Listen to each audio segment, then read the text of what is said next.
kaibigan, pakinggan po natin ngayon ang isa pang natatanging kasaysayan na ilalahad sa atin ni Estong. 14 pa lamang po ako nang pumaraw ang aking mga magulang. Kaya naiwan ako sa pagtangkilik ni Charlotta. Mabait at mapagmahal siya. Pero ako ang may problema. Napunta ako sa maling barkada hanggang nakulong na mahigit na 2 taon. Pakinggan po ninyo ang aking paglalahad. Maraming salamat po, Charlotta. Binigyan niyo ko muli ng pagkakataon at tinanggap muli dito sa inyong bahay. Anak ka ng pumanaw kong kapatid, Estong. Kaya mahal kita.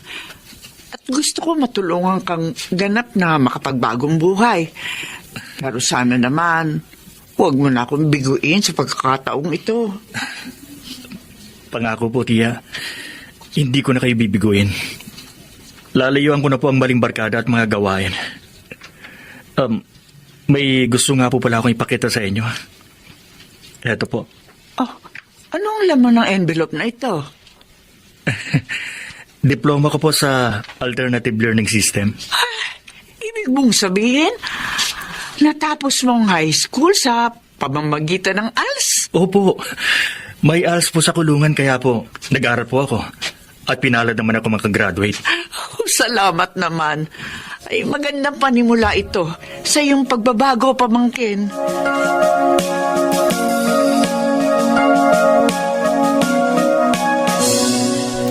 Maya, heto, dinalang kita ng burger. Naku, Estong, hindi ka na dapat nag-abala pa. Ang liit na nga lang ng kinikita mo sa pagkakargador sa palengke. Ginagastusan mo pa ako. Masaya ako sa ginagawa ko. Kahit malang sa pamamagitan nito, maipadama ko sa iyong damdamin ko. Alam mo, natutuwa ako sa'yo dahil nakikita ko ang pagbabagong buhay mo. Ayoko nang biguin pa si Chakora, Maya. Tsaka talagang pinagsisisihan ko na mga pagpapasaway ko noon. Kaya lang, Estong, talagang wala pa sa isip kong tungkol sa pag-ibig. Marami pa akong pangarap na gusto kong abutin. Maya. Sana, huwag kang magalit sa akin, ha? Ibaling mo na lang sa iba ang damdamin mo. O kaya, gugulin mo na lang muna ang panahon mo sa pag-abot mo sa iyong mga pangarap.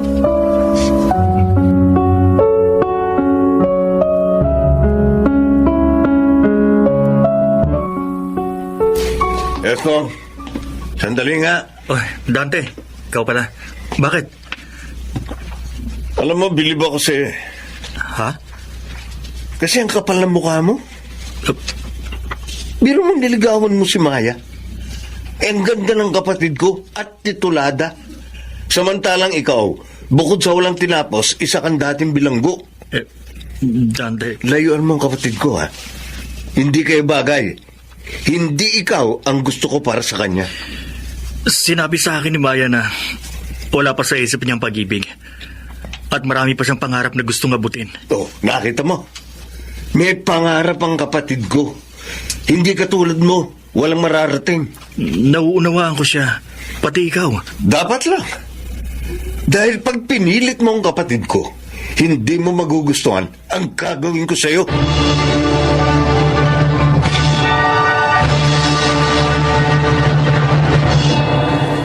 Ano ba ang gusto mong sabihin sa akin, Lota? Tinawag mo pa ako dito sa inyo. Nakita ko kasing napadaan ka. Kaya tinawag na kita para sana makausap. Ano nga yung sasabihin mo? Hindi ba marami kang tricycle, Pablo? Baka naman maaaring ipapasada mo sa pamangkin ko yung isa. Para naman kumita siya na mas maayos. Mabait ka, Lota. At matagal na kitang kilala. Pero, pasensya na. Hindi kita mapagbibigyan. Bakit naman, Pablo? Oh, ikaw naman. Tinatanong mo pa. Para namang hindi mo alam na dating bilanggo si Estong. Oo, pero nagbago na siya. Kahit na ba may bahay na rin siya. At ayokong kumuha ng driver na may pangit na record. Pasakit mo namang magsalita. tayo makakatulong sa ating kapwa na naligaw ng landas kung hindi natin sila bibigyan ng pagkakataon? Ay, nako, Lota. Sa drama lang nangyayari yan. Sige, marami pa akong gagawin. Tutuloy na ako.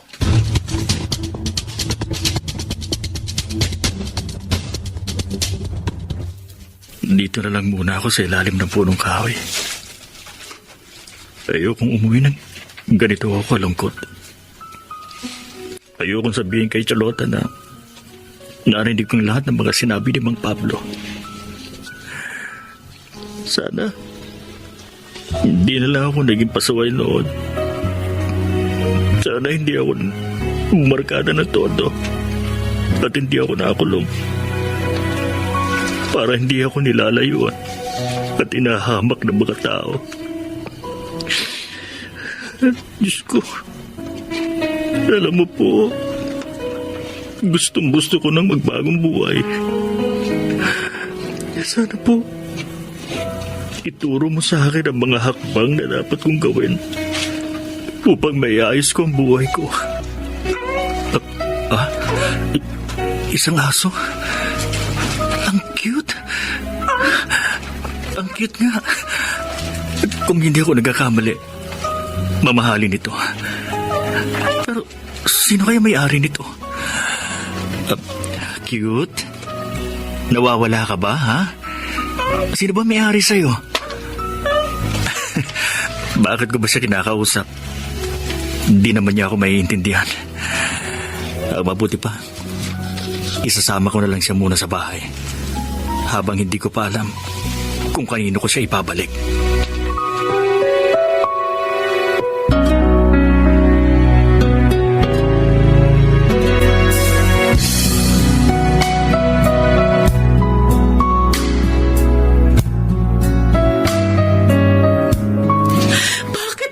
Pinabayaang bukas ang gate, Bebong.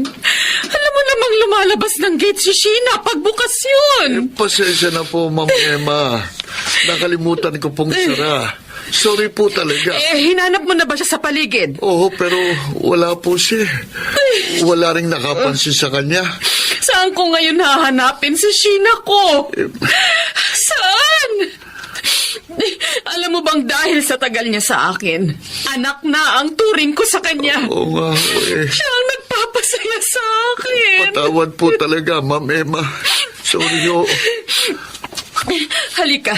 Oo. Pupunta tayo sa barangay. Sa barangay? Hihingin ko ang tulong ng kaibigan kong chairman dito para makita si Sheena. Walang kailangan magbigay ako ng malaking halaga. Makita ko lang ang aso ko.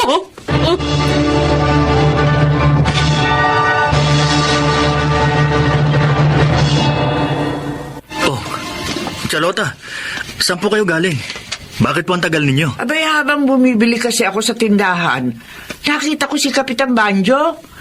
Naikwento niya na nawawalan daw ng mamahaling aso yung kaibigan niyang yung bagong lipat dito sa ating barangay.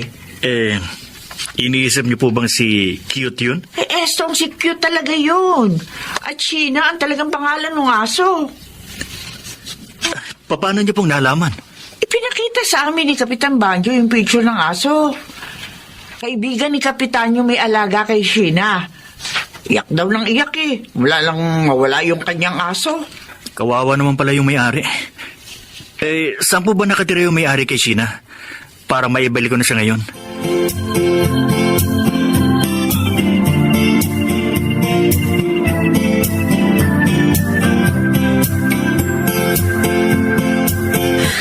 Iiwan ko na rin po sa inyo ang dog food na binili ko para kay Cute. Wala naman po akong pagbibigyan ito eh.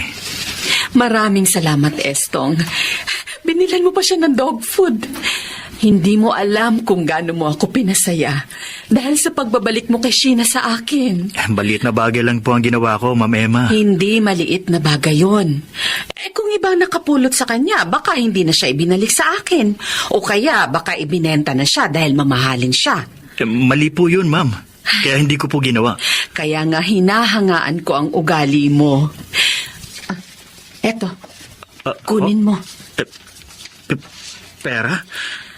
10,000 pesos ito. Pabuya ko sa pagbabalik mo sa anak ko.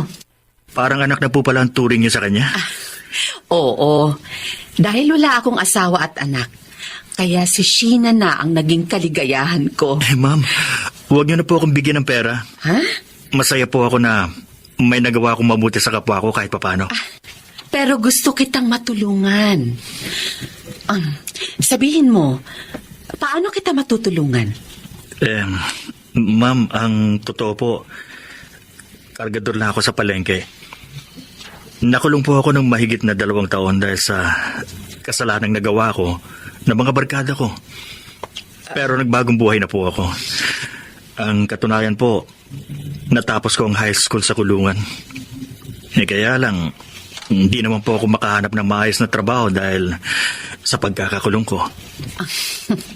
Naghahanap ka pala ng trabaho. Oh. Walang problema. Kukunin kitang tauhan sa aking grocery. Doon mas kikita ka. Dahil maayos ako magpasahod sa mga tauhan ko. Naku, maraming salamat po, Ma'am Emma. Tatanawin ko pong malaking utang na loob ang pagkakataong ibinigay niyo sa akin.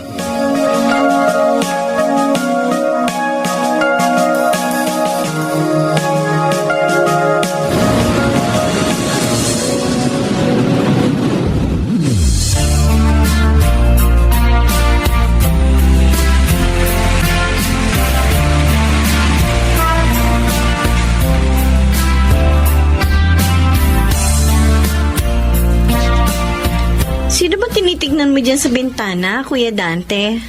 Si Estong, Maya, dumaan sa tapat ng bahay natin. Ang laki na ng pinagbago ng itsura niya. Pati yung pananamit niya. Nagbunga ang kabutihang ginawa niya, Kuya. Yung pagbabalik niya sa napulot niyang aso, may maayos na siyang trabaho at may sarili na ring motor. Oo nga. Ayos siya. Kaya alam mo, hindi natin dapat hatulan ng ating kapwa dahil sa pangit niyang nakaraan. Dahil maaari pa rin niya mapaganda ang kanyang kasalukuyan. At higit ang kanyang kinabukasan.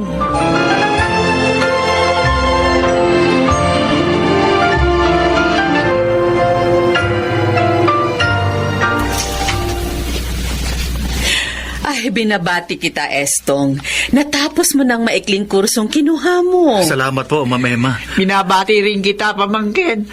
Ay, masaya ako sa tagumpay mo. Salamat po, Charlotta. Para sa inyo po ang tagumpay ko. Oh, ano ngayon ang plano mo? Gusto ko po sanang gamitin ang tinapos ko. Bala ko pong magbukas ng maliit na shop dito sa amin. Aba, okay yan. At handa akong tumulong sa'yo para mapaunlad mo ang sisimulan mong business. Maraming salamat po, Ma'am. Sana po, dumami pa ang mga taong katulad ninyo na handang magbigay ng pagkakataon sa mga gaya kong gustong magbagong buhay.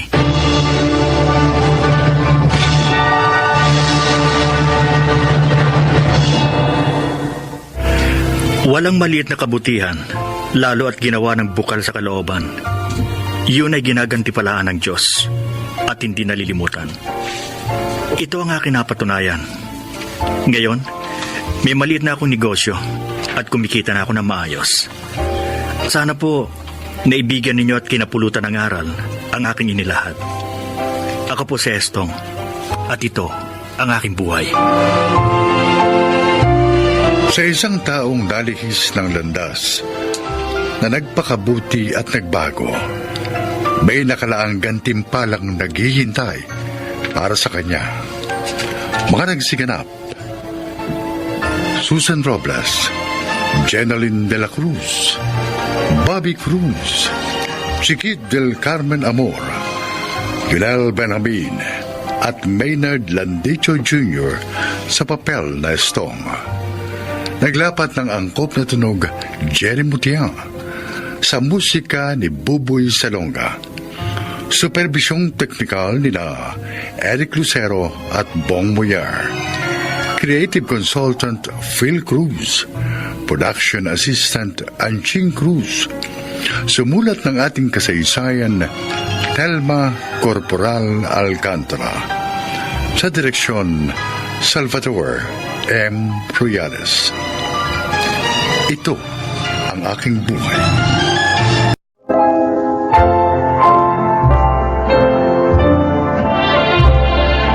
Magandang araw po mga kaibigan. Marinig natin ang kwento ng isang padre de pamilyang katulad ng karamihan ay maraming isinakripisyo. May taguyod lamang ang kanyang pamilya.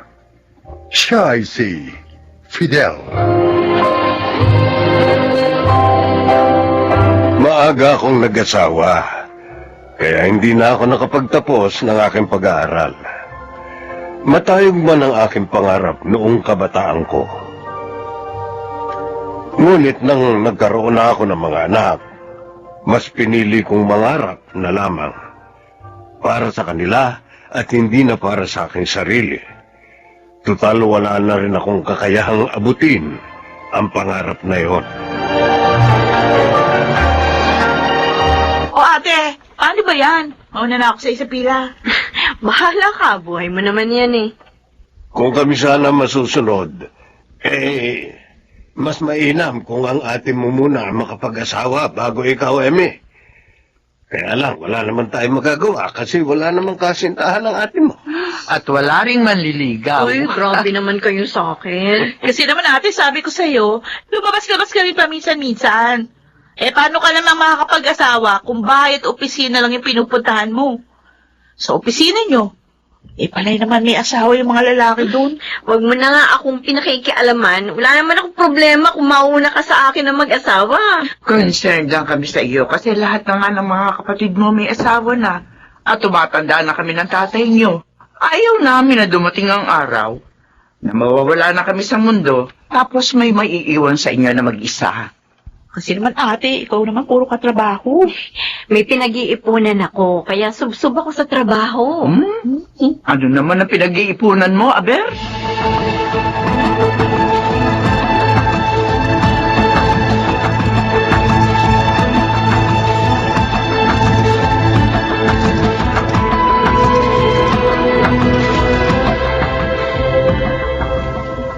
Para saan ito, Desa?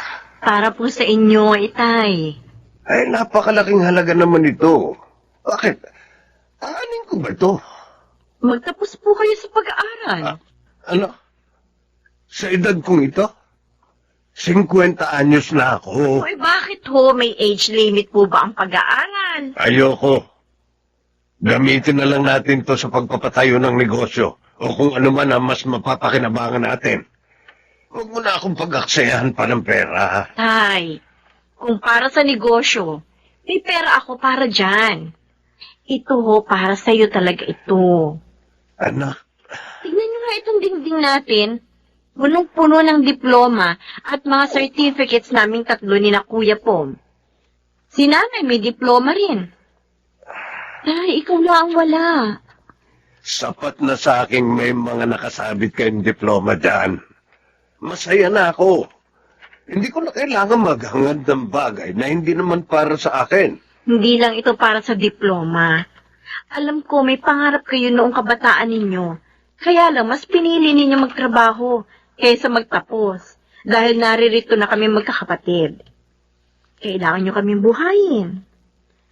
Ngayon, nakaya na namin ang mga sarili namin.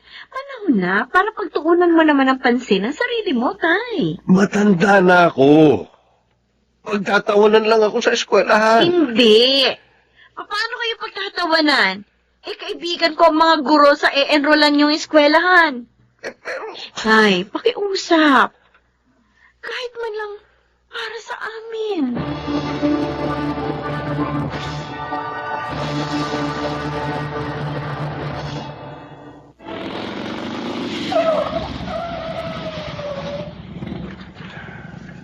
Etong bayad na drink. Salamat. Uy! Totoo pala ang balita. Estong? Uy, estudyante ka na pala talaga ngayon, ah. Oy, kung kakantsawan mo lang ako, umalis ka na. Uy, bakit naman kita kakantsawan? Naiingit nga ako sa'yo, eh. Ano? Naiingit ako sa'yo. Oh, ngayon. Uy, mabuti pa ang mga anak mo. Naalala kang papagtapusin ang pag-aaral. Naku, yung mga anak ko, hanggang ngayon may mga pamilya na. Sa akin pa rin umaasa. Kaya mapalad ka, Fidel. Ipagpasalamat mong may mga ganyan kang anak, ha? Eh, O ano? Kumusta ang buhay estudyante? Kwento mo naman ako. Sige na. Pumasok na muna tayo sa bahay. Baka may merienda doon. Samahan mo na ako magmerienda. Sige. Gusto ko yan.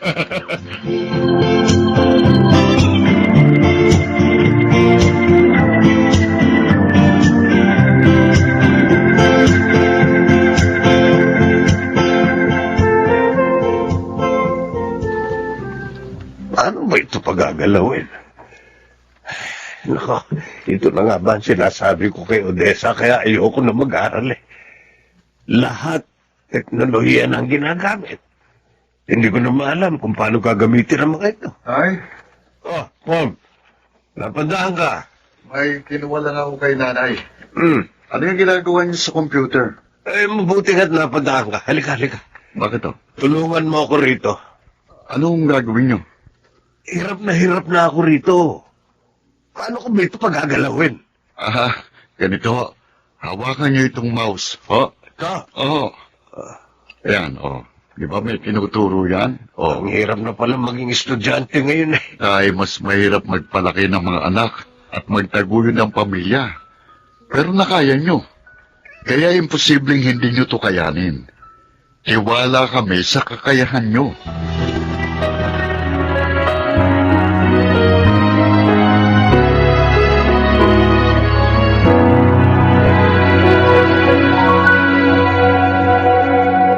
Wow, hi, Tay.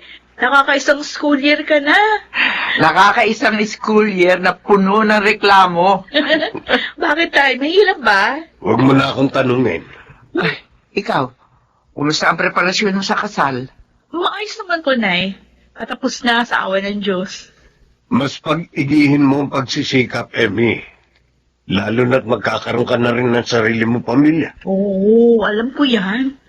Nakita ko sa inyo ni Inay kung paano itaguyod yung pamilya. Kaya sisikapin kong mag-iisang mabuting may bahay. Puno ng sakripisyo ang buhay may asawa, Emmy. O yan, tingnan mo ang tatay mo. Alam ko po yun. Pero wala nang masasaya pa sa pakiramdam ng isang ama na makitang napalaki niya na maayos ang kanyang mga anak. Yun ang pinakamagandang parangal na natatanggap ng isang magulang.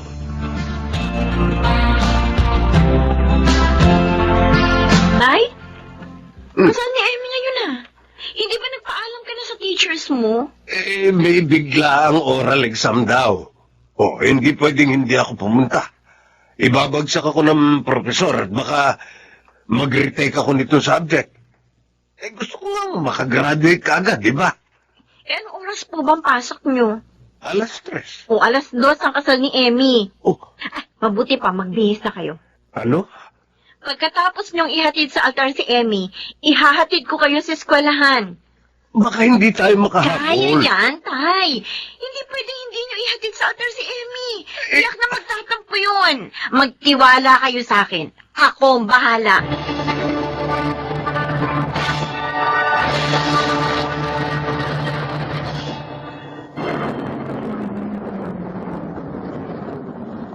Oh, sige na, Tay. 10 minuto na lang bago mag-3:00. Sige na, tumakbo na kayo. Nakabaro pa ako. Okay lang yan. Sige. Galingan niyo, Tay, ah. Oo. Bakit ba ako naiiyak? Diyos ko. Salamat at biniyayaan mo kami ng amang kagaya ni tatay. Kung hindi dahil sa kanya, wala kami kung nasaan man kami ngayon. Kaya hanggat kaya namin, susuportahan namin siya hanggang sa matupad niyang kanyang sariling pangarap.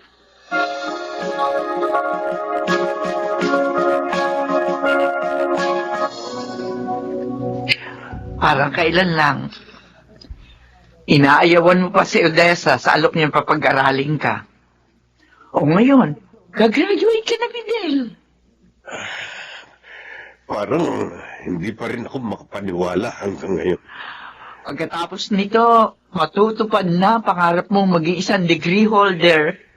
Napakasimple lang naman talaga ng pangarap ko. Pero isinakripisyo mo para sa mga anak natin. Pinagtapos mo ako mag-aral nang maipanganak ko ang panganay natin si Pom. Pero ikaw mas pinili mo maghanap buhay para sa pamilya. Dati, naiingit ako sa mga kaklase ko noon. Dahil halos lahat sila may narating na sa buhay. Samantalang ako, kung saan-saan nagtatrabaho para lang mabuhay kayo. Pero nang nakikita ko ang mga bata at ang mga nakukuha nilang award sa eskwelahan, nagiging proud ako sa sarili ko. Masayang masaya ako na may mga anak akong may pagmamalaki. At hindi na sayang ang lahat ng mga sakripisyo natin.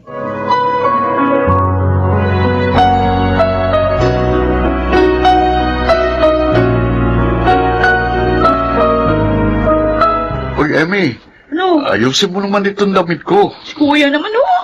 Magkatakin lang ng polo eh. Oh, ayusin mo dito sa likod. Hindi ko kasi makita. Paano? Kanina pa kayo dyan sa salamin. Baka nasa graduation na ni tatay si Mr. Wright. Kaya kailangan ko magpaganda. Ewan ko sa'yo. Kuya, suportahan na lang natin si ate. Oh, sige na, bilisan nyo na kasi mahuli na tayo eh. Ano ka ba?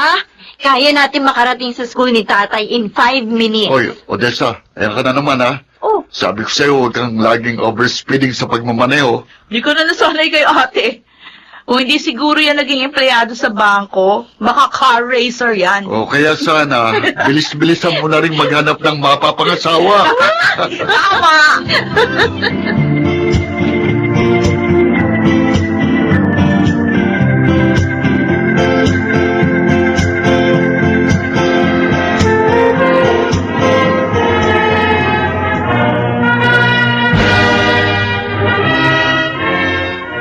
Oh, ayan na! Ayan na! Aakit na si tatay! Ayan na, ate, yung camera! Uy, bakit ka umiiyak? Kailangan mapicturean si tatay. Ako na kukuha. Oo, ate naman eh. Kakaiyak pala to. Oo, tama na yung iyak mo. O, tingnan mo, nag-smear na yung mascara mo. Puro itim na yung paligid ng mata mo. Ha? Para ka ng panda. Nakakaya. Ano? O, paano ka makakapag-asawa? Ikaw ganyan yung tsura mo.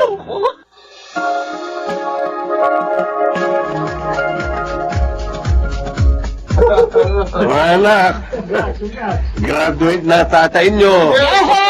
Congrats, Tay! Congrats! Maisasabit mo na rin sa wakas ang diploma mo sa tabi ng mga diploma namin. Odessa, anak, Tay, salamat. wala po yun. Pasasalamat namin yan sa inyo sa lahat ng sakripisyo nyo sa amin ng mga anak ninyo. Oo nga, tay. Habang buhay kong ipagpapasalamat sa Panginoon na kayo ang mga anak na ibinigay niya sa akin.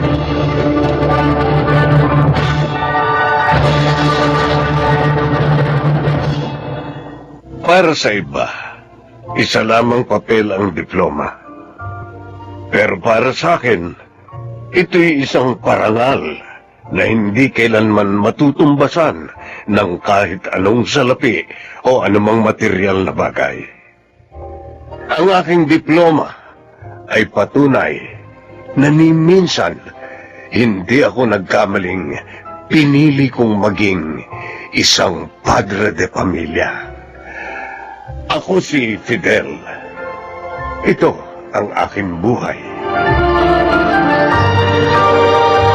Bagamat minsan matagal, subalit lahat ng sakripisyo natin ay may kapalit na biyaya mula sa may kapal.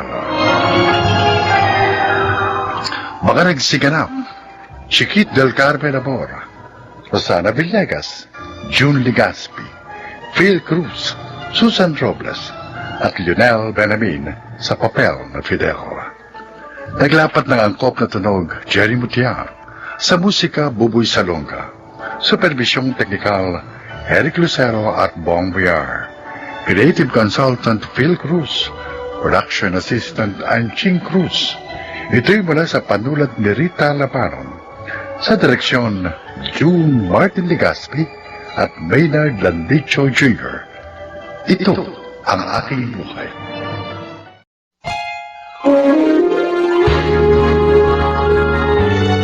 kauna-unahan sa Pilipinas. Manila Broadcasting Company. DZRH, member, kapisanan ng mga broadcaster ng Pilipinas.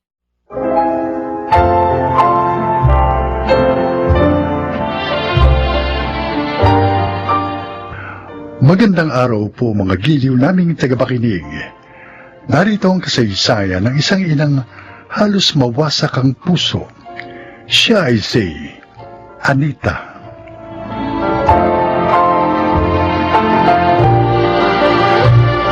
Dalawang babae ang naiwang anak sa akin ng aking asawa.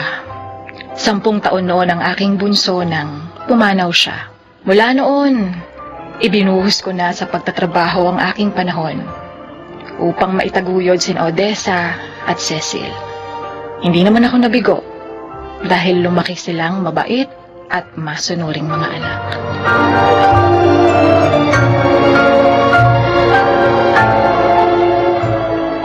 Nay, gabi na. Magpahinga na kayo. Oo nga po, Nay. Maghapon na po kayong nananahi eh. Kayo talagang dalawa. Hindi na kayo nasanay. Ganito talaga ako pag may kailangang trabahong tapusin. Baka naman po magkasakit na kayo niyan. Huwag mo na akong alalahanin, Odessa. Kaya ko naman ang sarili ko. Sige po kayo. Baka hindi po kayo maka-attend sa graduation ni Ate Odessa. Naku, hindi mangyayari yon. Lagi yata akong nasa graduation nyo. Lalo na pag may medal kayo. Hayaan nyo, Nay. Pag may trabaho na ako, tutulungan ko kayo sa mga gastusin dito. Pati sa pagpapaaral kay Cecil. Salamat, Odessa, ha? Nababawasan yung pagod ko. Pag nakikita kong maganda ang pananaw mo sa buhay. Ako rin po, Nay. May magandang pangarap. Ano naman ang pangarap ng bunso kong kapatid? Pag may trabaho na ako, lagi ko kayong ipapasyal at pakakainin sa labas ni Inay.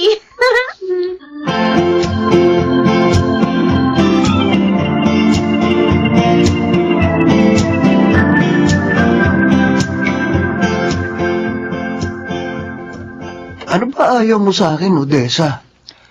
Guwapo ako, anak mayaman. Yung iba nga, nakakantara pa sa akin. Alam mo, Frank, unang-una, wala pa sa isip ko yung pag-ibig. Pangalawa, gusto kong mapaginhawa ang buhay ng nanay ko, tsaka yung kapatid ko. Pangatlo, hindi ako tumitingin sa panlabas na anyo o kaya sa yaman ng isang tao. Ang importante sa akin yung kagandahan ng kanyang puso at ugali. Sobra ka naman. Para mo nang sinabing pangit ang asal ko. Bakit ano ba sa tingin mo sa sarili mo? Odessa, Hirap naman kasi sa'yo. Porke gwapo't mayaman ka, pinagmamalaki mo na yun.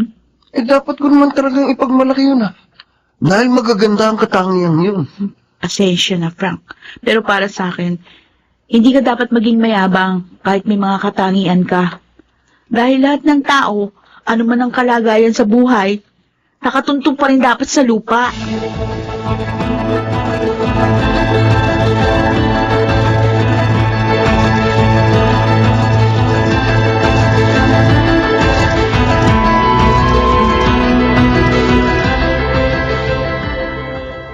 Pahiya sa mga sinabi mo si Frank kanina, ate. Noy, ko nga. Kinig ko nga. Hindi ko naman sadya. Papasok sana ako kanina ng bahay eh. Kaso narinig ko nag-uusap kayo. Kaya hindi na muna ako pumasok. Para hindi makaabala. Kaya yun, narinig ko. Alam mo, anak, hindi ko gusto yung ugali ng binatang yun. Ang yabang niya. Mukhang wala pang galang. Ni wala man lang hinahon ng boses kahit nasa ibang bahay siya. Ayoko rin naman po sa kanya, Nay. Tsaka, sinabi ko na po yan sa kanya noon pa. Makulit din pala siya, no? Kaya nga binasted ko uli. Pero, talaga bang hindi ka nangihinayang sa kanya, ate? Talagang hindi. Ang nalalapit ko graduation ang importante sa akin ngayon. At para makapagtrabaho na. Alam niyo mga anak, nagpapasalamat ako sa Diyos. Dahil kahit maaga tayong naiwan ng tatay niyo, mababait naman ang mga anak na iniwan niya sa akin.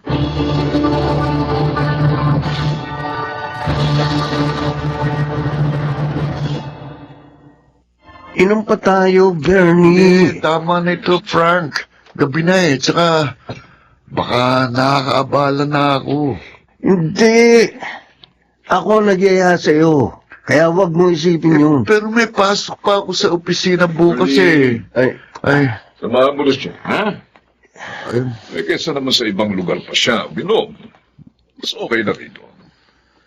Baka manggulo pa yan sa labas. pero Sir Ako Marlon na eh. bahala sa boss mo na kaibigan ko naman, ha? Oh. Kita mo ha, si Daddy na nagsabi sa'yo.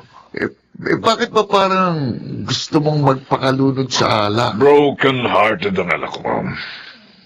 Binasted ng isang mahirap na anak ng mananahi. Sabi niya, mayabang daw ako. Eh siya mayabang. Tinatanggihan niya ang isang tulad ko. Iba na lang kasi ang ligawan mo, anak. Oo nga. Marami naman dyan. Bagay pa sa'yo. Gagawin ko rin yun, Dad. Mhm. Kapag naturuan ko na ng leksyon, ang babaeng yun.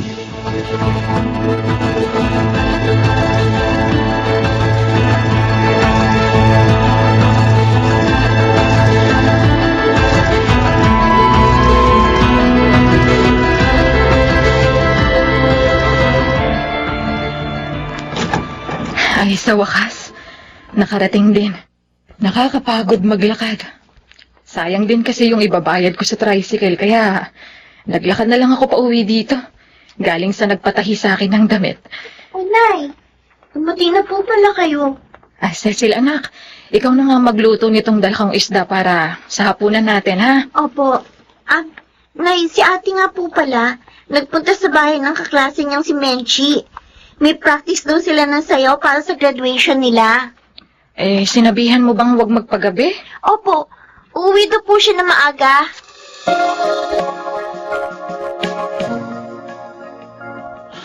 Kinabi na ako kina Menchi.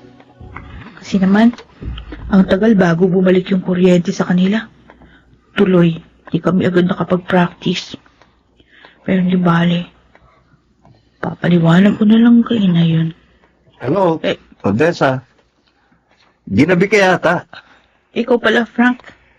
Halika, hatid na kita. Ba, teka lang. Itiwan mo nga yung braso ko. Kaya ko umuwi mag-isa. Suplada. Wala ka na nga sa bahay niyo, ganyan ka pa rin. Hindi ako nagsusuplada.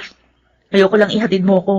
Sa ayaw at sa gusto mo, sasama ka sa akin. Ay, ano ba? Sabi ng bitiwan mo ko, isisigaw ako! Ah, ganon ha? Sisigaw ka.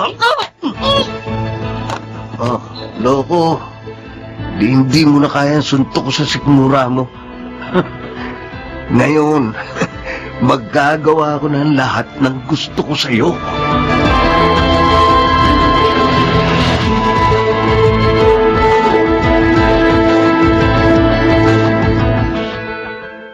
Natawagan mo na ba sa cellphone si Menchi, Cecil?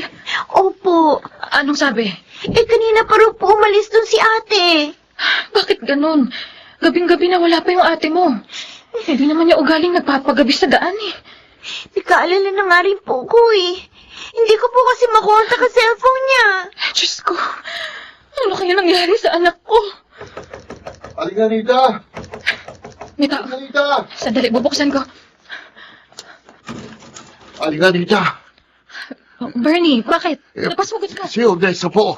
Nakita sa damuhan, walang damit at patay na. Hindi! Ang anak ko! Odessa! Ang anak ko!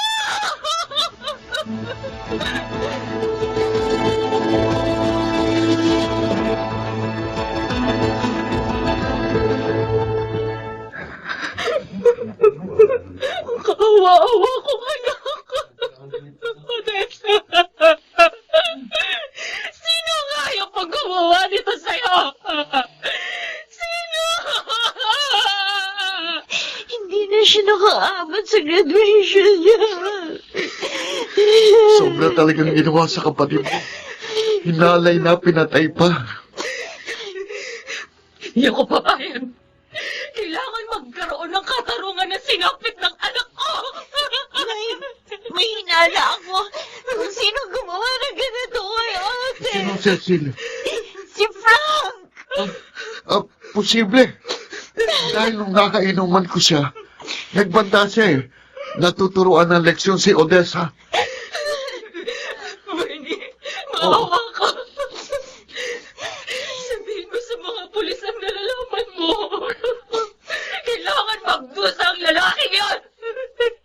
Binigo niya yung pangarap ko para sa aking anak. Oo, Aling Anita. Kahit naman o kaibigan ko si Frank, hindi ako sang-ayon sa pangyayaring ito. Kung siya nga ang may gawa nito.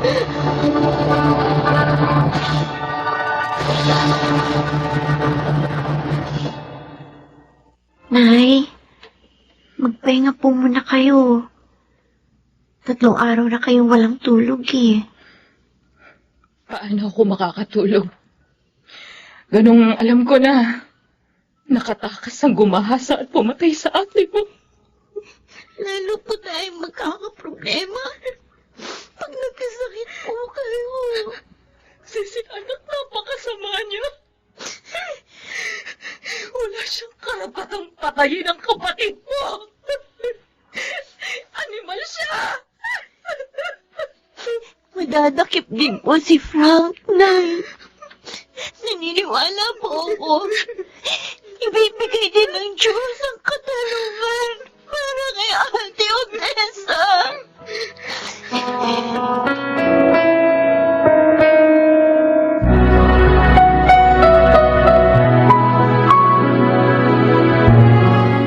Parang awa mo namang Marlon. Isuko mo na ang iyong anak. Sinabi ko na sa'yo, wala siya rito. Hindi ko alam kung nasaan. Halos bawasak ang puso ko sa ginawa niya. Alam niyo bang ginahasa at pinatay niya si Odessa? Sandali lang. Bakit nagsasalita ka ng ganyan? Hindi ka pa nakatitiyak. Kung ganon, iharap mo siya sa amin. Makulit ka pala eh. Sinabi ko lang hindi ko alam kung nasaan siya. Pwede ba? Huwag mo na ako istorbahin. Hindi ba rito? Kailangan makapagtago ng gusto ang anak ko. Hindi ko mapapayag na makulong siya.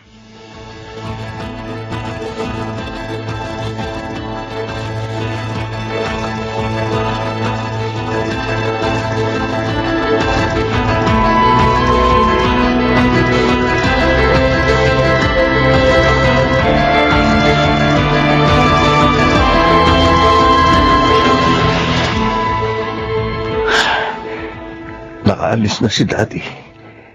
Iniwan na niya sa akin ang pera at itong mga kakailanganin ko sa pag-alis ng bansa.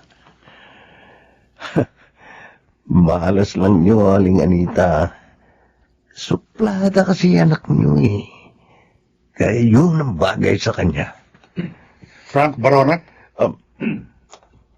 Mga pulis. Paano kayong... Sinundan namin ang daddy mo. Pinarakip ka namin sa salang panggagahasa at pagpatay. Men, kulihin na yan. Hindi! Ayoko! Sasa nyo. Ayoko! Hindi ako makukulong! Yeah.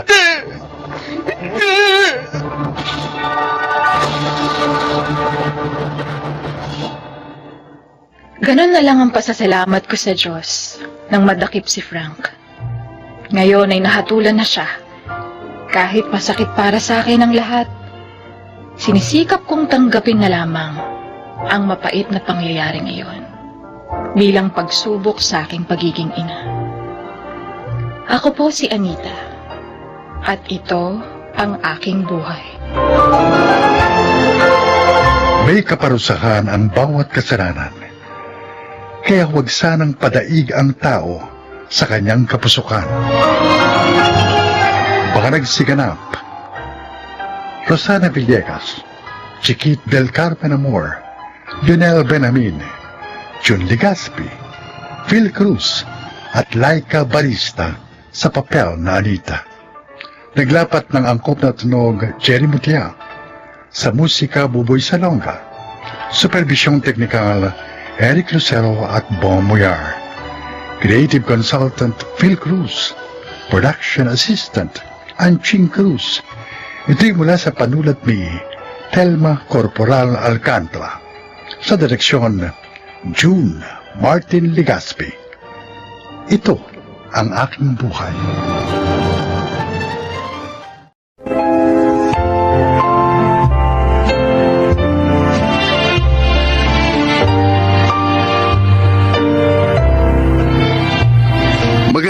araw mga giliw naming tagapakinig. Sa araw na ito, isang dilalang ang magbabahagi ng kanyang kasaysayan na kapupulutan ng aral sa buhay. Siya ay si Patrick.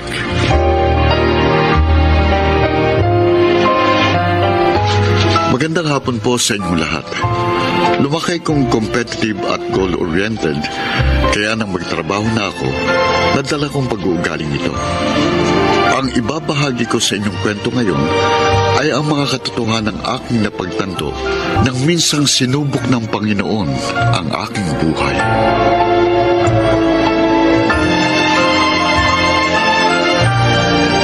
Nasaan na ba si Patrick? Sabi niya narito na siya sa labas ng building. Pero wala naman yung motor niya. Ay, ako ba ang binubusinahan ng coaching to? Bakit kaya? Hindi naman ako nakaharap sa daan ah. Ay, bumpas ang pinto. Shane! Si Patrick ba to? Tara! Patrick? Oh, ano? Nagustuhan mo ba ang bagong baby ko? Baby, you mean itong kotse? Yup. Hoy, sa'yo to? Hindi ka makapaniwala, no? Paano mo nabili to? Pumasok ka na muna.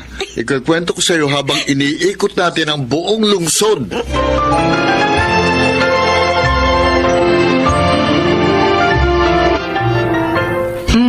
Patrick, handa sa magsubo.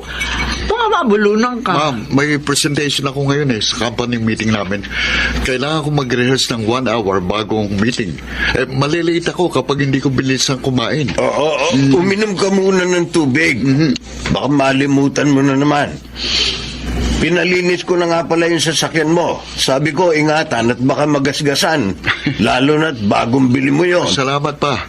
Kapag nagustuhan ng board ang presentation ko dito sa bagong produkto namin, tapos na-meet ko ang sales quota, bagong bahay naman ang bibilhin ko. O anak, hinay-hinay lang. 30 anyos ka pa lang naman. Marami ka pa panahon. Magkaroon ka naman ng oras para sa sarili mo. Hindi yung puro ka na lang trabaho. Tapos ako, ma. Pa, alis na ako. Ay, batang yun, oh. Ang daming pangarap na gustong maabot. Napakasipag. Congrats, Brad. Nagpalakpakan ng buong board kanina sa presentation mo. Congrats, Patrick. Wala ka talagang kupas. Salamat, Ray. Thank you, yan. Oh, sama ka naman mamaya sa amin. Ha? Lalabas kaming buong sales team. Naku, Yes. pas muna ako, Ray. Marami kong kailangan ayusin para ma-reach ko ang sales quota dito sa ating ilo-launch na bagong produkto. Hindi na ba pwedeng ipagpabukas yan? Hindi na namin matandaan yung huling beses na sumama ka sa amin. Oo nga. Palagi ka na lang tumatanggi. Pasensya na talaga kayo. Alam niyo naman ang plano kong magpaksal, di ba? Pero bago yon, gusto ko munang mabilhan ng bagong bahay ang mga magulang ko. Tapos kailangan ko rin makaipon para sa kasal namin ni Shane. Kaya hindi ako pwedeng magkampante. Kailangan kong kumayod ng kumayod.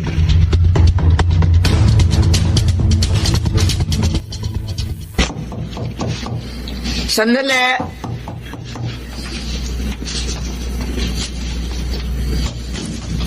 Oh, Shane. Mama Rosa, magandang gabi po. Halika, pasok ka. Naparito ka. Kasama ka ni Patrick. Ay, hindi po. Tinext niya po ako. Sabi niya, baka pwedeng ako na lang ang kumuha ng damit niya dito. Hindi raw po siya makakauwi ngayong gabi. Ay, bakit? May tinatapos daw po siya sa opisina. Ganon ba? Opo. Teka, sandali ha. Maupo ka muna riyan. At kukuha ko ng mga damit niya. Opo. Shane! Ay, magandang gabi po. Oh, pinakiusapan ka na naman ba ni Patrick? Opo. Sana tinext na lang niya kung sino mo sa tatlo niyang kapatid na narito. Okay lang po. Teka.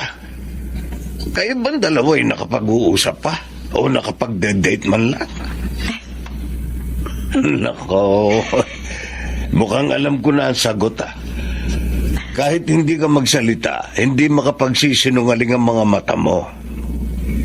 Pagpasensyahan mo na si Patrick, ha? Naiintindihan ko naman po. Ayos na po sa akin na makatulong ako sa kanya kahit sa ganitong paraan lang. Napakaswerte ng anak ko sa'yo. Salamat sa pag-unawa, Shane.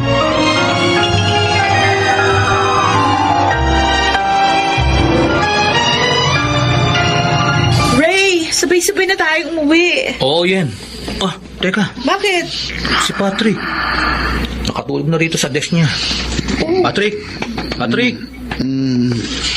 Oh, Nakatulog ka na. ako, Hindi ka pa ba uuwi? Alas 8 na. buti ginising mo ko. Tara na, Patrick. Sabay-sabay na tayo Hindi, umuwi. no. May gagawin ako. May gagawin pa ako eh. Ano? Bukas na lang yan. Hindi ba pwedeng pagpabukas yan? Ray, alam mo ang motto ko, hindi ba? Live like there's no tomorrow. Kapag lagi mo ipinagpapabukas sa mga trabaho mo, wala kang matatapos. Hindi mo mamimit ang goals mo. Baka naman, work like there's no tomorrow. Sa sobrang magtatrabaho mo, Brad, parang hindi ka na nabubuhay. Trabaho na ang buhay mo.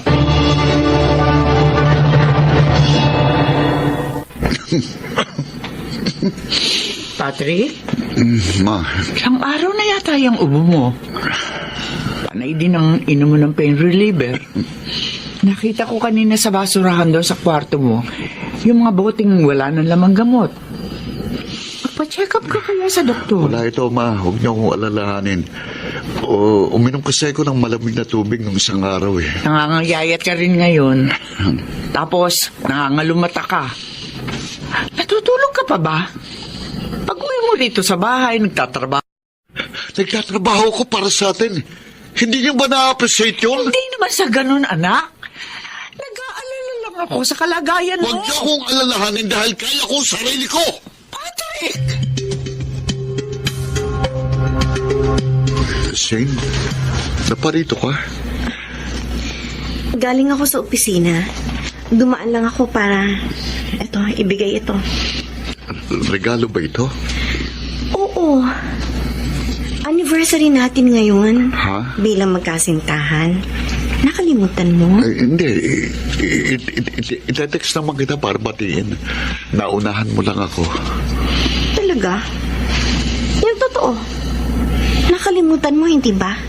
Shane, Kung hindi pa ako pumunta rito, hindi mo maalala.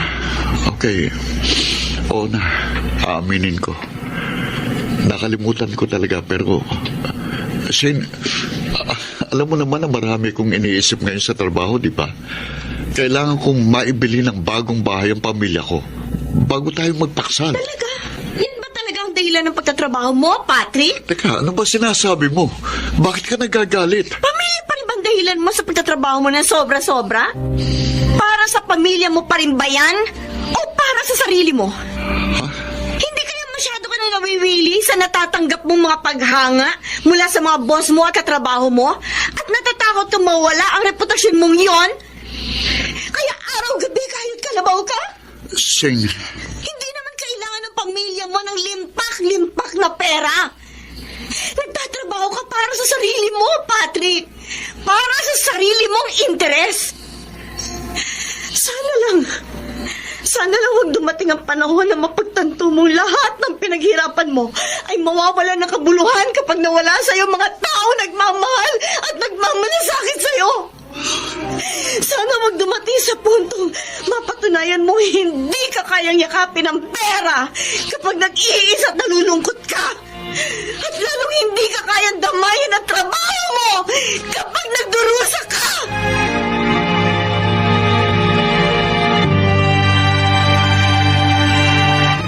Sigurado ka na ba sa desisyon mo, Shane? Opo.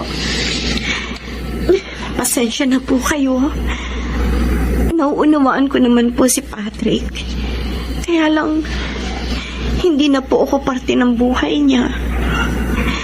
Kahit isang text message man lang sa isang araw, hindi niya magawa. Huli kaming nagkita nung anniversary namin. Nag-away pa kami noon. Mag-iisang buwan na ho ngayon.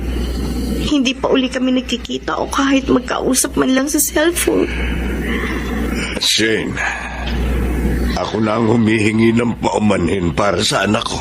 Pasensya ka na. Mahal ko po si Patrick.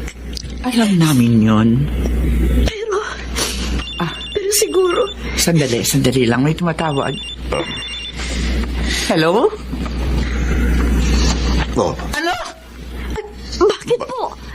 Rosa, bakit? Si Patrick! Si Patrick daw isinugod sa ospital!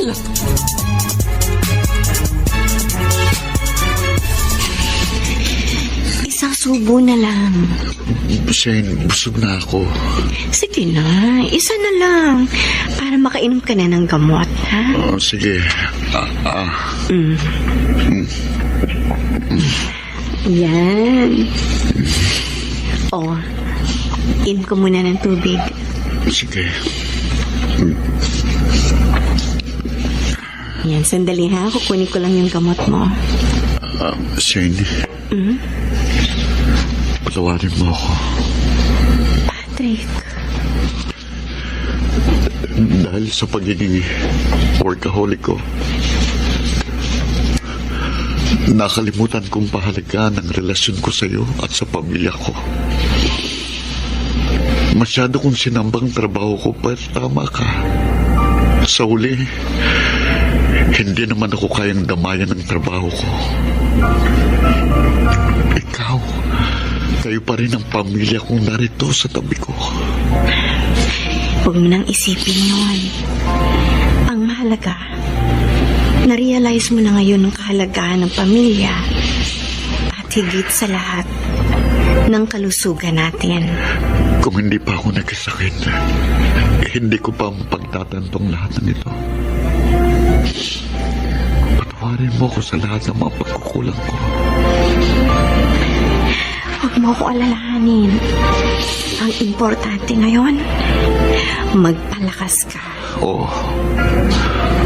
Salamat. Hindi mo ako iniwan ng tuluyan.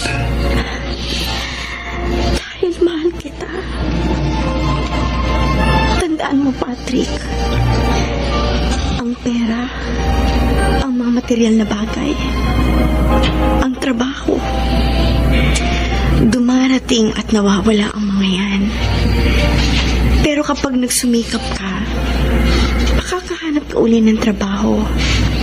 Kikita ka uli ng pera. Makakabili ka uli ng mga gusto mong bilhin.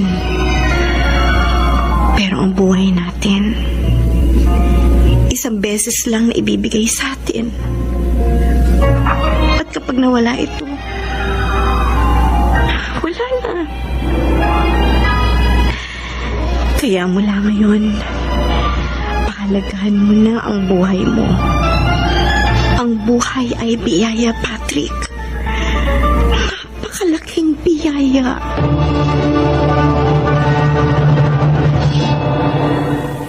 Sa mga oras na yun, nagpasalamat ako sa Diyos na nagkasakit ako dahil nabigyan niya ako ng pagkakataon na pansamantalang huminto sa lahat ng pagbabanat ng buto at tingnan ng maayos kung anong uri ng buhay mayroon ako. Doon ko napatunayang mawawala ng kahulugan ng buhay ng tao kapag nakalimutan nating bigyang halaga ang mga taong nagmamahal sa atin. Gayon din ang ating kalusugan na siyang totoo nating kayamanan. Nawa po ay may napulot kayong aral sa aking kwento. Ako po si Patrick, dating workaholic, at ito ang aking buhay. Mga nagsiganap, Chiquit del Carmen Amor, Susan Robles, Leonel Benjamin, Alan Ortega, Rosana Villegas, at Phil Cruz. Naglapat ng angkop na tunog, Jerry Mutia.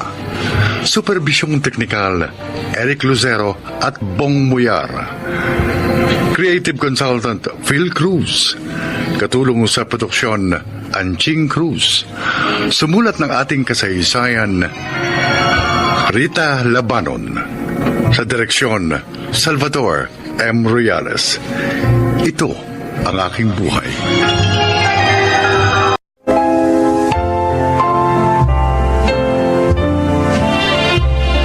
Magandang araw po sa inyo mga kaibigan. Ngayong araw na ito, maririnig natin ang kwento ng buhay ng isang dalaga at kung paano nabago ang kanyang batayan sa paghahanap ng life partner. Siya ay si Gigi. Dalagita pa lang ako, may standard na ako sa magiging asawa ko. Gusto ko yung masipag, responsable, may kaya, at higit sa lahat, may itsura. Gigi! Patulong naman ako rito. Hindi ko maintindihan kung paano to gagawin. May format naman yan eh. Gayahin mo na lang. I-save mo dito sa flash drive. Andiyan lang sa desktop ng computer ko. Ay, salamat. Alam mo, kahapon pa ako nito. Hindi natatapos, ah. Teka, ano yung nasa braso mo? Wala to. Patingin nga. Sabing wala yan eh. May pasa ka na naman sa braso. Ano ba? Nung nakaraan, sa kaliwa. Ngayon naman sa kanan. Hindi, baka kulang lang ang dugo ko. Oh. Di ba ganyan kapag anemic? Sinasaktan ka ba ni Adonis? Ano? Bakit na naman ako sasaktan? Ang bait-bait ng boyfriend kong yon. Gigi, akala mo ba? Pinanganak lang ako kahapon, ha? Donna. Hiwalayan mo na nga yan. Ayoko. Mahal ko siya. Kung ngayon ng girlfriend ka pa lang, sinasaktan ka na. Paano na lang kapag asawa mo na yan? Makagawin ka niyang punching bag. Huwag ka nga magpakatanga. Matalino ka, may pinag-aralan. At higit sa lahat, maganda ka. Ano ba ang pinangihinayangan mo kay Adonis? Ha? At bakit hindi mo magawang hiwalayan? Asa na ba si Adonis? Sabi niya, dito ko siya hintayin sa may garahe ng building namin. Gigi? Ayun pala, papalapit na dito. Ay, ang gwapo niya talaga.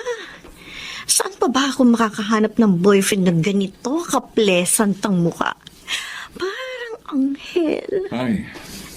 Hi, love. Flowers for you. Wow! Ang ganda naman ng bouquet na ito. Happy anniversary. Thank you. Oh, tara. Nagpa-reserve ako sa restaurant na favorite mo. Talaga? Oo naman. Napaka-sweet mo talaga.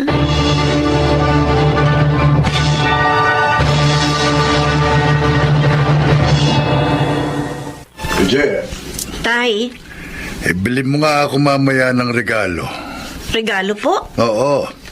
Kinuha akong ninong ng anak ng kumpare ko eh. Ganun po ba? Ito ang pambili ha. Oh. Ikaw na ang pumili. At ipabalot mo na rin. Sige ho. Ikaw, Ho? kailan ka ba magpapakasal? Ako? Bata pa ako, Tay. 25 pa lang po ako. Ay, bakit? Tamang-tama na edad mo. Dapat makapag-asawa ka na para mabigyan mo na ako ng apo. Mas mainam na magkaanak ka ng ganyang edad. Para 40 anyos ka pa lang, tapos na sa pag-aaral ang anak mo. Hindi magandang uugod-ugod ka na nagpapaaral ka pa ng anak. Saka na po, Itay. Alabang plano si Adonis na pakasalan ka. 3 taon na kayong magkasintahan Hindi ba? Opo. Hindi pa po namin yan napag-uusapan, Tay. Alam mo anak, ang pinahaba ay ang panahon bilang mag-asawa. Hindi ang panahon bilang magkasintahan. Kinikilala pa po namin ni Adonis ng mabuti ang isa't isa. Kumusta naman? Anong pagkakakilala mo sa kanya? Magiging mabuting asawa ba? Ho? May dapat ngayon pa lang, kung may nakikita ka ng hindi maganda sa kanya, umiwas ka na. Senyales yan na magiging problema mo yan kapag mag-asawa na kayo.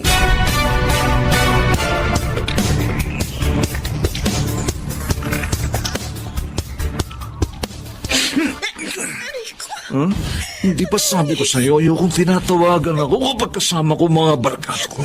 Ha? Masakit na. Talaga masasaktan ka. Dahil hindi ka nakikinig sa akin. Hindi ka marunong pagsabihan, ha? Nag-aalala lang naman ako sa iyo Nag-aalala? Kasi ating gabi na hindi ka pa nakakauwi sa inyo. Hindi ka rin nagre-reply sa mga messages Bakit ano ko. kala mo sa akin, ha? Batang paslit? Lalay ba kita, ha? Bakit kailangan mo akong pakialaman, ha? Uuwi ako kung kailan ko gusto. Oo na. Sorry na. Aray ko. Tumigil sa akin! Ano? Itong tandaan mo, ha? Huwag na huwag mong pakikialaman ang mga lakad ko dahil girlfriend lang kita. Narinig mo, ha? Girlfriend lang kita!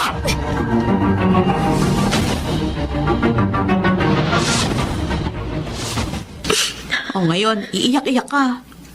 Sabi ko naman kasi sa'yo, makipag-break ka na sa Adonis na yan. Tigas ng ulo mo. Mahal ko talaga kasi siya doon na. Kung binubulag ka na ng pagmamahal na yan, tigil mo na, Gigi. Ang pagmamahal, dapat ginagawa kang mabuting tao. Hindi yung ginagawa tanga. Sa tingin ko kasi, wala na akong mahanap na kagaya niya. Kagaya niyang ano, yung nananakit. Pasok na pasok talaga kasi siya sa standard ko doon na. Masipag, responsable, tsaka may kaya rin yung pamilya niya. Higit sa lahat. Gwapo. Naku, may kaya, check. Masipag, sige, pwede. Pero responsable. Ay, responsable ba yung nananakit? Responsibilidad kanyang alagaan at irespeto. Pero hindi niya magawa. At saka, ano magagawa ng kagwapuhan niya, ha? Kapag nagutom ka ba, makakain mo yan, ha? Kapag sinaksakan ka niya, pwede mo bang gawing band-aid ang itsura niya? At saka, baka nga dahil gwapo yan, ang duda ko. Marami din niyang babae. Di mo lang alam.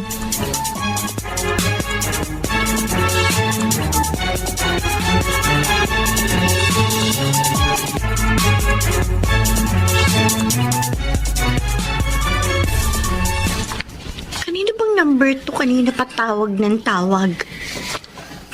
Kakainis ang aga-aga. Roger, sabayan mo na kami mag-almusal. Opo, tay!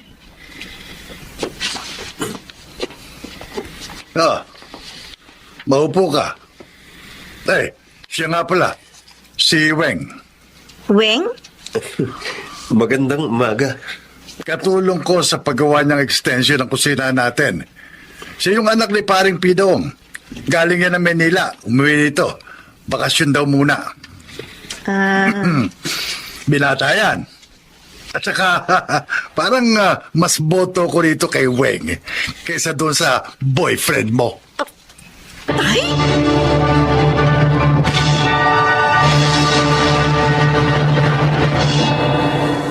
Nasa labas daw siya ng building namin.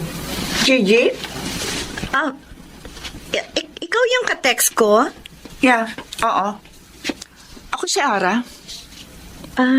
Anong sadya mo sa akin? Asawa ko ni Adonis. Oh, sorry. Ano? Nagulat ka. Asawa ko ng boyfriend mo. May asawa si Adonis? You mean, kasal kayo? Oo. May dalawa kaming anak. May dalawang... Oh my gosh.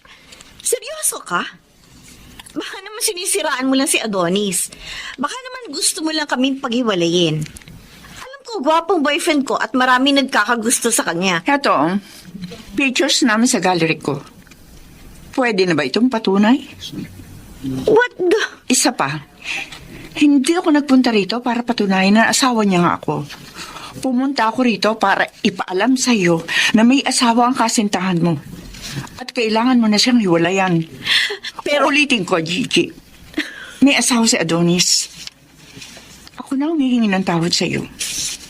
Hindi ito ang unang beses na nakipagkita ako sa mga babae niya.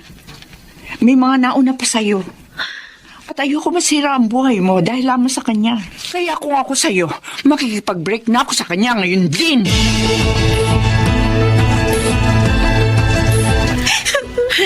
Sabi ko na nga ba eh. Hindi talaga nagkakamali ang kutob ko. Ang sakit-sakit, Donna. 3 taon! 3 taon niya ako niloko! Ang sabihin mo, 3 taon kang nagpakatanga. Ito naman. O kaya ngayon tumigil ka na sa kahiyak mo dyan. Hindi siya deserving ng luha mo. Buti nga yan. At least, nalaman mo na ngayon. Hindi nahahaba pa ang pagtitiis mo sa lalaking yun.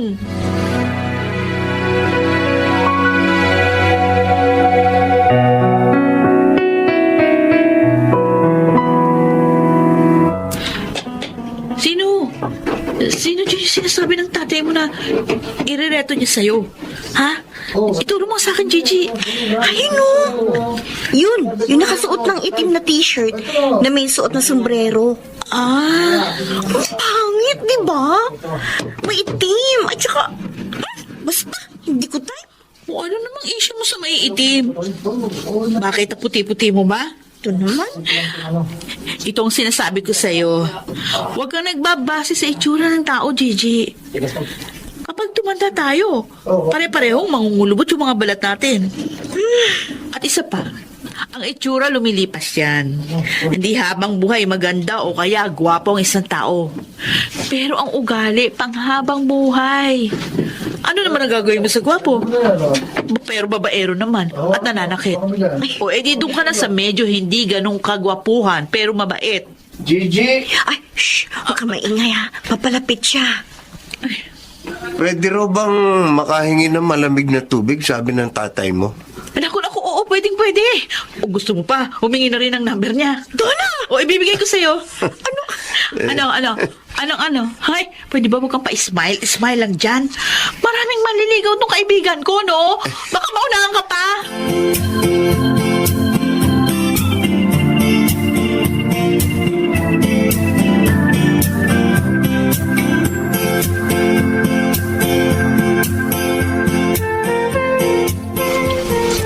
Adonis? Gigi, Anong ginagawa mo dito sa labas ng bahay? Gabi na. Gigi, I'm sorry. Patawarin mo ko, ha? Patawad na. Oo, pinatawad na kita, Adonis.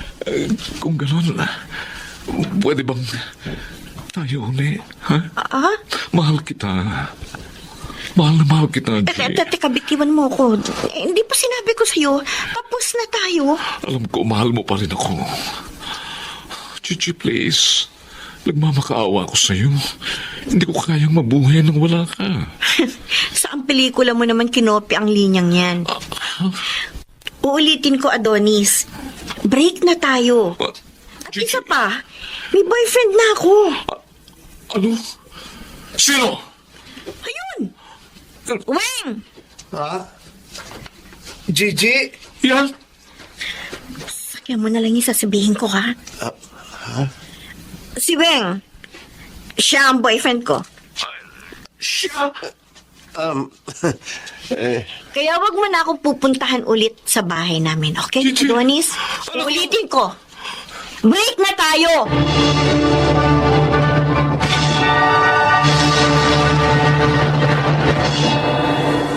Doon nagsimula ang kwento namin ni Weng. Nang nakilala ko na siya, mas na-appreciate ko siya as a person. Oo, hindi siya ganun kagwapo, pero isa siyang matinong lalaki. At totoo pala, hindi itsura ang mahalaga sa isang tao, kundi ang kanyang puso. Ako si Gigi, at ito ang aking buhay. Gaya ni Gigi, matutuhan sana nating iangat ang ating batayan sa isang tao at huwag nating ibatay ito sa kanyang panlabas na anyo, kundi sa kanyang kalooban. Mga nagsiganap, Rosana Villegas, June Martin Legaspi, Susan Robles, Bobby Cruz, Junel Benjamin at Chiquit del Carmen Amor. Naglapat ng angkop na tunog, Jerry Mutia, sa musika ni Buboy Salonga. Supervisyong teknikal, Eric Lucero at Bong Muyar. Creative Consultant, Phil Cruz. Production Assistant, Anching Cruz. Sumulat ng ating kasaysayan, Rita Labanon. Sa direksyon, Salvador M. Royales. Ito ang aking buhay.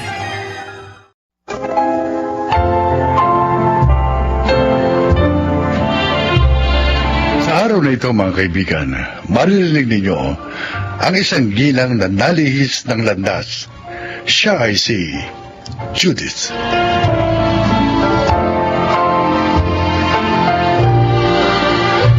Seaman ang trabaho ng asawa ko. At dahil doon, kaya kami guminhawa. Maligaya naman ang aming pagsasama, kahit na nga madalas kaming magkalayo. Hanggang sa paunlakan ko ang isang imbitasyon na habang buhay ko palang pagsisisihan.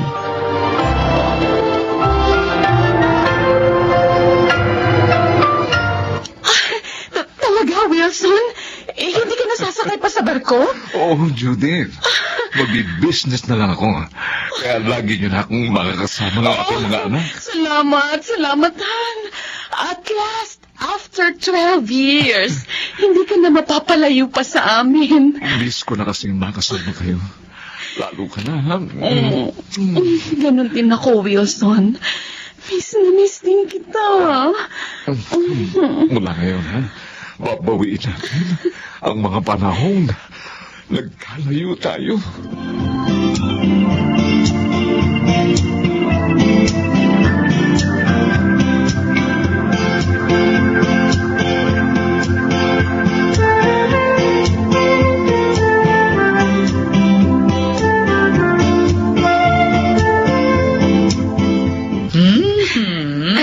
Judith, ha?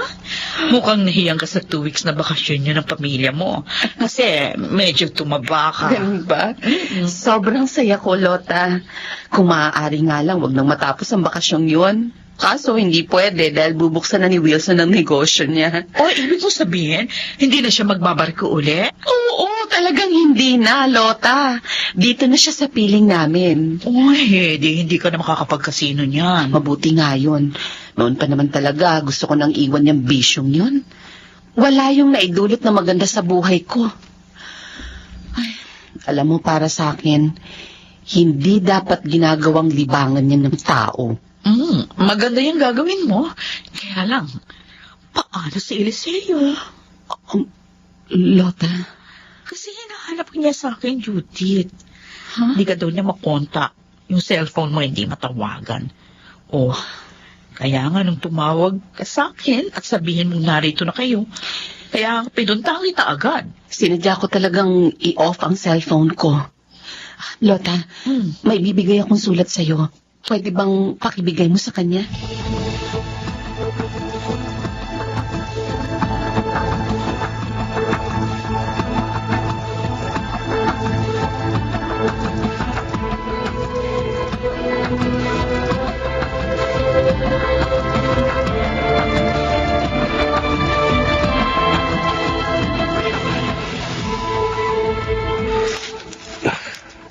Eliseo, bakit pinunit mo ang sulat ng kaibigan ko? Sabihin mo sa kaibigan mo, hindi niya maaaring gawin sa akin to. Ha? Hindi ako papayag na basta na lang niya ako itapon. Nandito na yung asawa niya. Natural, ayaw niyang masira yung pamilya niya. Kaya nga nilalayuan ka na eh. At saka, matagal nang bayad ang utang niya sa'yo. Kahit na, hindi pa rin ako papayag na iwan niya ako. Hindi.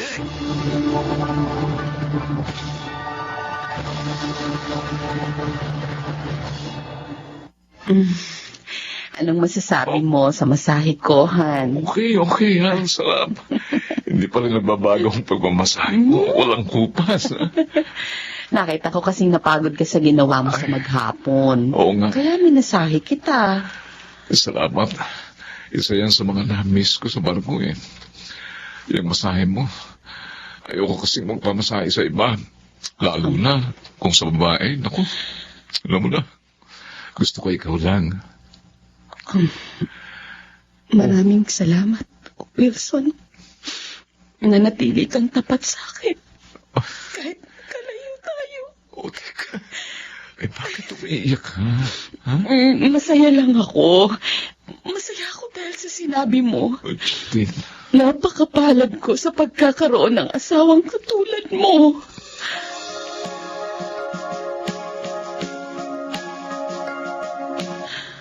Kanina, tinext na naman ako ni Eliseo.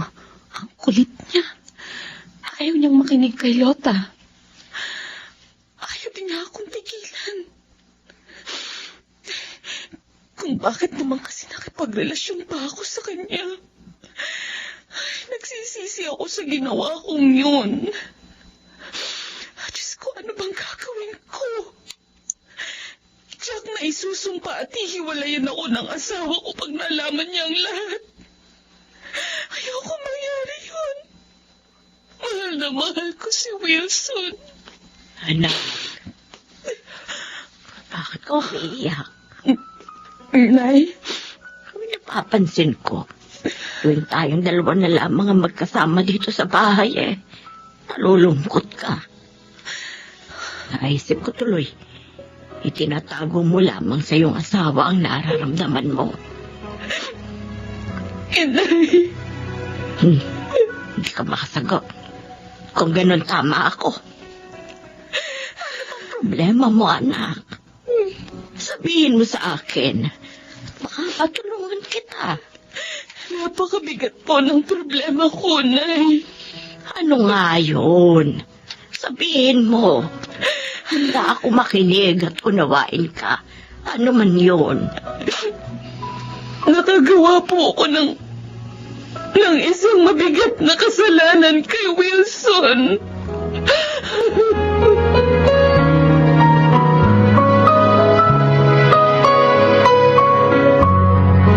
Han? Hindi ka na? Tulog na tayo.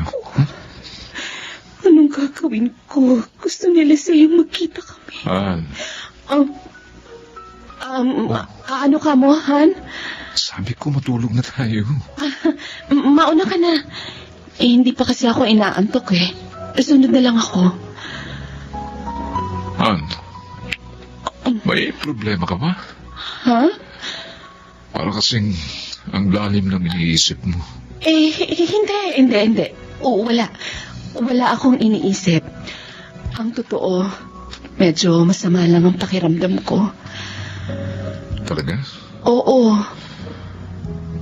Okay, kung gusto mo, dadaling kita sa doktor bukas. Para makapagpatingin ka. Wag na. Kaya naman to. Magpapahinga lang ako. Maniwala ka. Magiging okay din ako.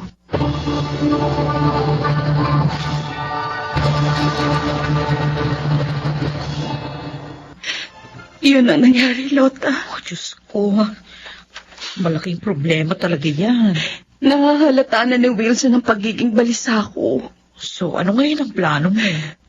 Ayaw niya akong tikilan. Kahit matagal nang bayad ang utang ko sa kanya. Wala akong magagawa kundi makipagkita sa kanya. Oh, sorry, Judith. Kung alam ko lang na magkakaganito, hindi na kita pinilit isama sa kasino noon. Huwag kang mag-alala. Matatapos na ang lahat sa amin. Matatapos na ang kanyang kasamaan.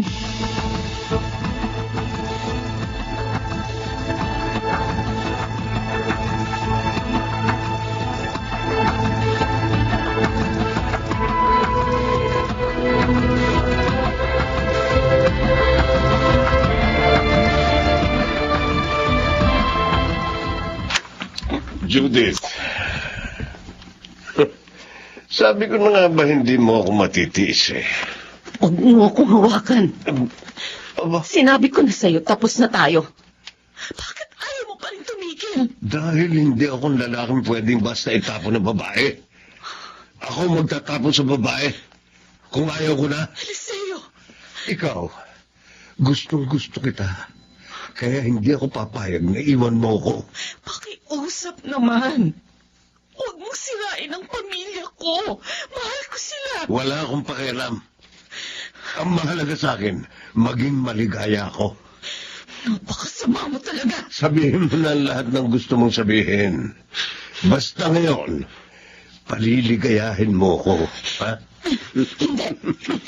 Tatapusin ko ng kasamaan mo. Teka.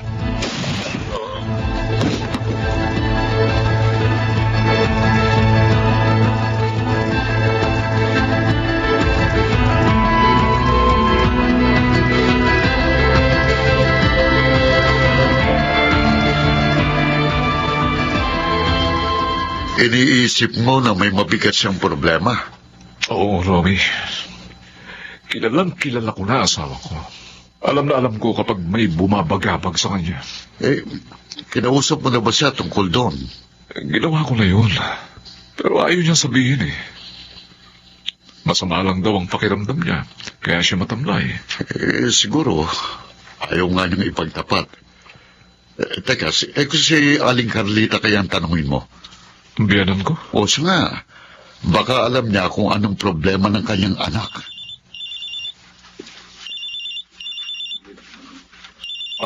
Romy, excuse na. May tumatawag sa cellphone ko. Mas Inay Carlita. Hello, Inay. Bakit po? Wilson, magpunta ka agad dito sa police station. Bakit po? Si Judith, Oh. narito, nakapatay. Ano? Bakit po? Bakit ginawa yung asawa ko?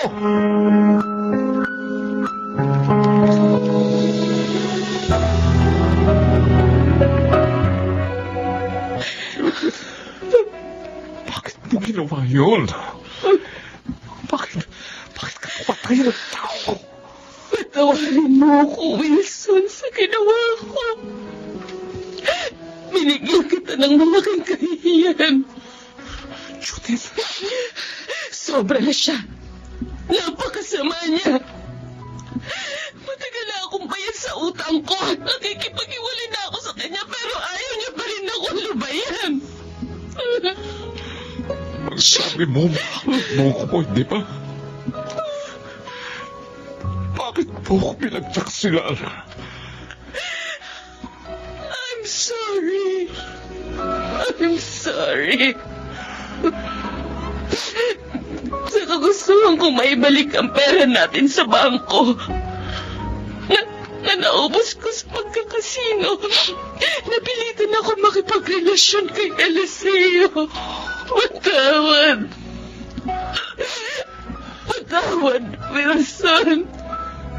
Pinagsisisihan ko ang lahat.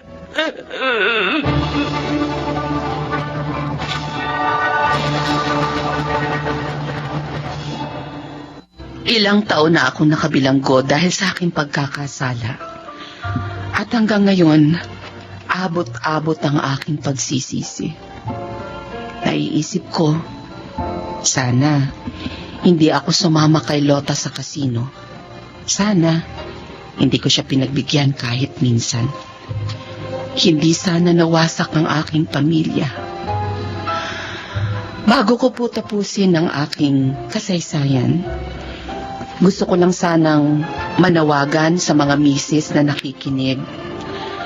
Sana po, huwag kayong maglaro sa gilid ng bangin kung ayaw niyong mahulog doon. Kahit minsan, huwag niyong tangkain. Ako po si Judith at ito ang aking buhay. Ang minsang pagkakamali ay maaaring magbunga ng habang buhay na pagsisisi. Kaya sana, maging maingat sa mga pagpapasya. Laging isipin ang tama at ang prioridad upang makaiwas sa kapahamakan. Mga nagsiganap, June Martin Legazpi, Chiquit del Carmen Amor, Rosana Villegas, Phil Cruz, Lionel Benjamin, at Jeneline de la Cruz sa papel na Judith. Naglapat ng angkop na tunog Jenny Mutiang, sa musika Buboy Salonga, supervisyong teknikal Eric Lucero at Bong Boyar, creative consultant Phil Cruz, production assistant Angie Cruz. Ito'y mula sa panulat ni Selma Corporal Alcantara. Sa direksyon, June Martin Legazpi at Maynard Landicho Jr. Ito ang aking buhay.